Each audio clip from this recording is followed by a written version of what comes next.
ক'ব বিচাৰিছো আমি আপোনাৰ সমষ্টিৰ জাগিৰত এতিয়াৰ পৰা আজিৰ পৰা বিজু হাজৰিকা আপুনি জাগিৰতত আহি লাভ নাই। গৌৰৱ গগৈ ডাঙৰীয়া ইয়াত পদাৰ্পণ কৰাৰ লগে লগে সমগ্ৰ জাগিৰতবাসী আজি আপোনাক বিদায় দিবৰ কাৰণে প্ৰস্তুত হৈছে। মই বিজু হাজৰিকাক কৈছিলো, আপুনি কৈছিল যোৰহাটত 500 মানুহৰ কথা আপুনি কৈছিল, কিন্তু কালি শিৱসাগৰত দেখিলে নে প্ৰায় 40-50 হাজাৰ মানুহে আহি গৌৰৱ গগৈ ডাঙৰীয়াক সাকলি লৈছে।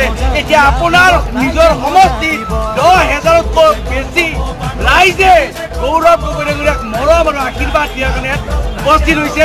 নিশ্চয় আপোনাৰ ইয়াত কিছুমান চালা চামুণ্ডা থাকিব, তেওঁলোকক ফটো কৰিব দিয়ক, ভিডিঅ' কৰিব দিয়ক, তেওঁলোকে সকলোৱে ভালকৈ বুজাই দিব যে জাগিৰতত আজি যি পাৰ বগা উৎসাহ জাগিৰতবাসীৰ এই কাৰণে যে আপোনাৰ দৰে এগৰাকী দুৰ্নীতি ভ্ৰষ্টাচাৰী নেতাৰ পৰা জাগিৰতবাসীয়ে পৰিত্ৰাণ বিচাৰিছে আৰু সেইকাৰণে আপোনাক আজি